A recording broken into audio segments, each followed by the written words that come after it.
নমস্কার বন্ধুরা, আবারও চলে এসেছি একটি নতুন রান্না নিয়ে। আমি টুসি কিচেনে তোমাদের সকলকে স্বাগত জানাচ্ছি। তো আজ তোমাদের করে দেখাবো ধাবা স্টাইল তড়কা। তো তড়কার প্যাকেটটি আমি বাজার থেকে কিনে নিয়ে এসেছি। তো 8 থেকে 10 ঘন্টা ভিজিয়ে রেখেছিলাম। তো এই তড়কা ডালের প্যাকেটটাতে আছে রাজমা, কাবলি ছোলা, ছোলা ডাল আর মুগ ডাল, সেটা সবুজ মুগ, এবং গোটা কলাই। তো এই ডালগুলোকে আমি একসাথে সব ভিজিয়ে রেখেছি। তো ভিজিয়ে রেখেছি 8 থেকে 10 ঘন্টা। তারপরে কুকারে সেদ্ধ হওয়ার জন্য আমি বসিয়ে দিলাম এবং হাতের জলে ঠিক 3 কর মেপে আমি জল দিলাম ডালটির থেকে উপরে।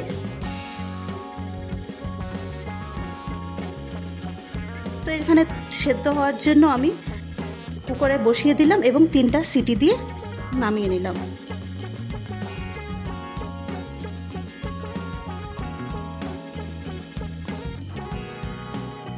ডালটা কিন্তু আমার এখানে পুরোপুরি সেদ্ধ হয়ে গেছে।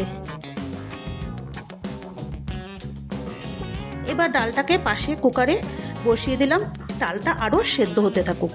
তো এখানে ডালটাকে আমি তড়কা দেওয়ার জন্য একটি খালি কড়াই বসিয়ে দিলাম।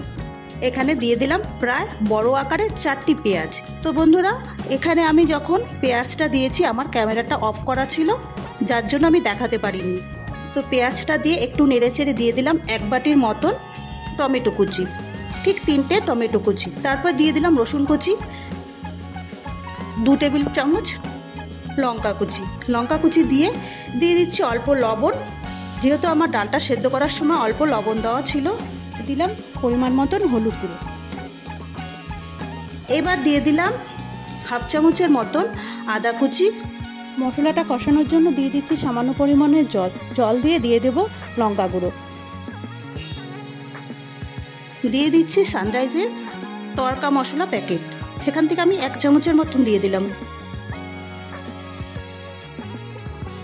তারপরে দিয়ে দিচ্ছি অল্প কাসুরি মেথি, দিয়ে ভালো করে নেড়েচেড়ে ডালটাকে দিয়ে দিলাম। এবার ডালটা দিয়ে আমি ভালো করে নেড়ে নিচ্ছি। এবার ডালটা যতটা গ্যাসে বসানো থাকবে, তড়কাটা খেতে কিন্তু ততটাই সুস্বাদু হবে। ডালটা যখন ভালো মতন ফুটতে থাকলো, দিয়ে দিলাম সামান্য পরিমাণে চিনি, দিয়ে দিলাম 2 চামচের মতন ঘি,